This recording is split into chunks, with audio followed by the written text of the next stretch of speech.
harapan netizen. Satu lu melan. Kok kadang jengkel lagi.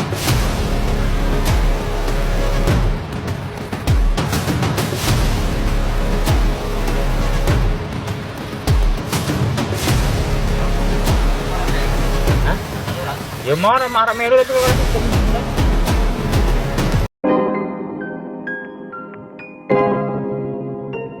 Baik lagi di Uki Kelvin Official bersama saya tentunya Uki. Kita lanjut ya dari pembahasan nih, ada sebuah video ya dari pengakuan korban Mulyono katanya guys, sangat miris ternyata ya. Dan inilah videonya seperti ini guys. Mungkin ini adalah salah satu untuk membuktikan orang-orang yang selalu membela Mulyono gitu ya guys ya. Nah itu kita lihat videonya seperti apa guys, supaya terbuka katanya gitu guys.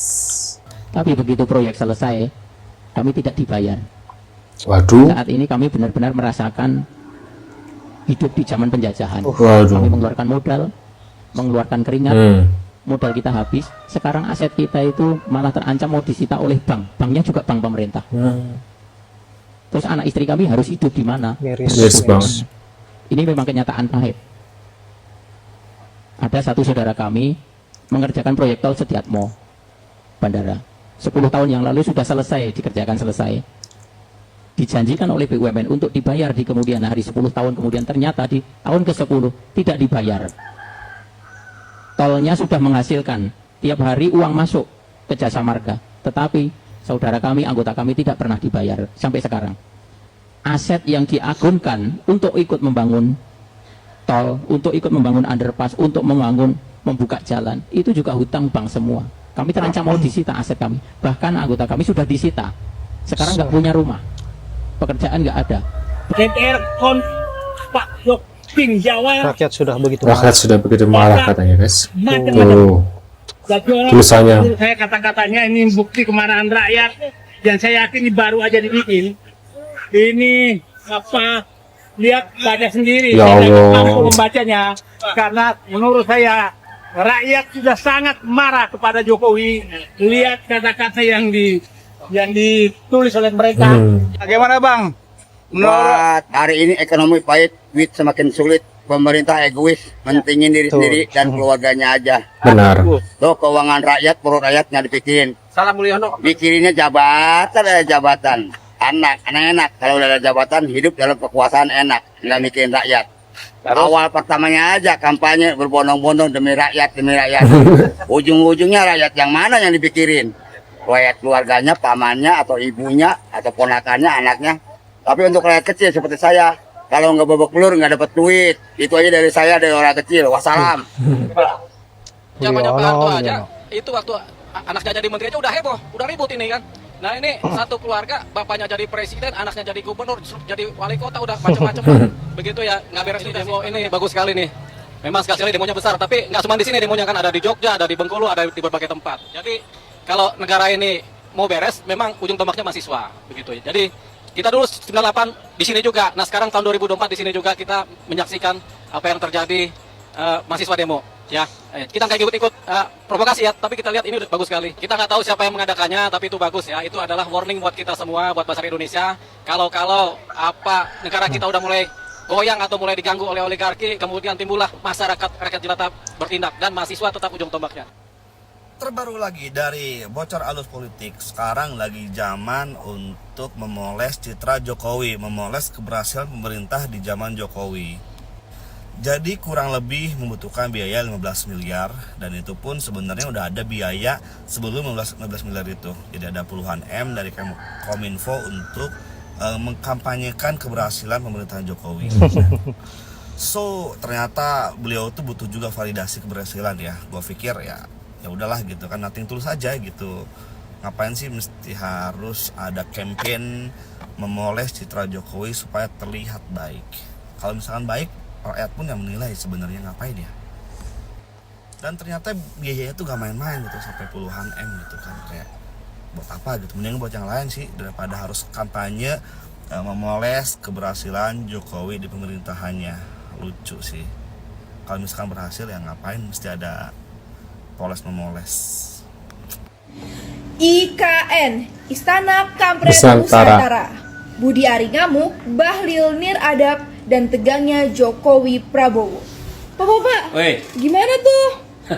Istana Kampret Nusantara itu judul dari tulisannya Pak Rizal Fadilah.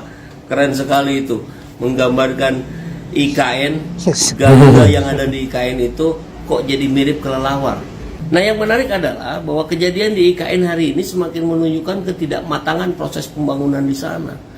Budi Ari ngamuk itu pas dibilangin mirip kelelawar. Wah, ini Garuda ini sebagai lambang negara ini. Loh iya, kita bukan meremehkan Garudanya. Justru itu nggak mirip Garuda, itu mirip kelelawar. Jadi yang dibahas bukan Garudanya, tapi kok mirip kelelawarnya. Tidak ada, kalau bicara lambang negara itu kan jelas. Bahkan gagak yang gagah melihat ke sebelah kanan menjadi tertunduk ke bawah. Seperti malu karena bangsanya punya utang yang menggunung. Kan begitu. Bahlil di IKN bawa kursinya Kapolri sampai disindir oleh Erlangga. Itu kursi Kapolri aja mau direbut itu. Ya kita tahu bagaimana peran dari Bahlil yang mau mengobrak-abrik Partai Golkar. Saya sih sebetulnya nggak kasihan Partai Golkar, itu mah buahnya sendiri aja. Kenapa terlalu manut pada Pak Jokowi sampai akhirnya sekarang bisa dimainkan? Dan soal Prabowo dan Jokowi yang kita lihat sama-sama ya, banyak bertebaran di grup-grup WhatsApp, di TikTok segala macam. Ketika Pak Prabowo ditanya bagaimana kelanjutan akan membangun IKN, dia dengan gugup gagapnya bicara, iya pembangunannya akan kita lanjutkan. Itu menghabiskan waktu belasan bahkan katanya puluhan tahun ya Pak Jokowi. Pak Jokowinya matanya tajam menatap Pak Prabowo. Nah, wah tukang sate nih. Bawa itu nggak ya? Hati-hati. Udah kita cepetin aja lah. Udah jangan.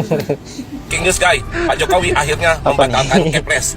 Jakarta tetap menjadi ibu kota negara Pendukung Indonesia. Mulyono Walaupun menganggap sekarang gua sudah bukan pro-nya Jokowi, tapi gua tetap mengakui kecerdikan Pak Jokowi ini. Bagaimana tidak, Pak Jokowi menyerahkan Kepres untuk IKN di Kalimantan untuk ditandatangani oleh Pak Prabowo.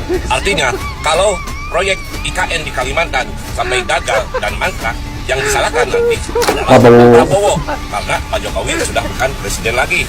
Dan kegagalan IKN ini dianggap kesalahan Pak Prabowo karena Pak Prabowo dianggap tidak mau melanjutkan proyek IKN. Tetapi kalau sampai proyek IKN ini berhasil dibangun oleh Pak Prabowo yang harum dan punya nama, tetap saja Pak Jokowi, karena Pak Jokowi dianggap sebagai pelopor pembangunan proyek IKN. Hebat bukan? Cerdik bukan? Salut gue sama Pak Jokowi. Yap, itu dia guys beberapa komentar atau ya kritikan untuk Pak Mulyono ya dan para pendukungnya, itu seperti itu guys. Nah, buat para pendukung Pak Mulyono gimana nih setelah melihat video ini, dan yang bukan pendukungnya gimana juga, tulis di kolom komentar seperti biasa ya. Negeri ini mau dibawa kemana sih ya guys ya? Pusing gue. Nah, menurut kalian gimana? Tulis kolom komentar. Terima kasih sudah hadir. Yang buat kalian selalu nonton video aku, mudah-mudahan rezekinya selalu lancar dan dipermudahkan segala urusannya ya guys ya. Dan kita balik lagi nanti di video selanjutnya, dan sampai jumpa di video selanjutnya guys. See you.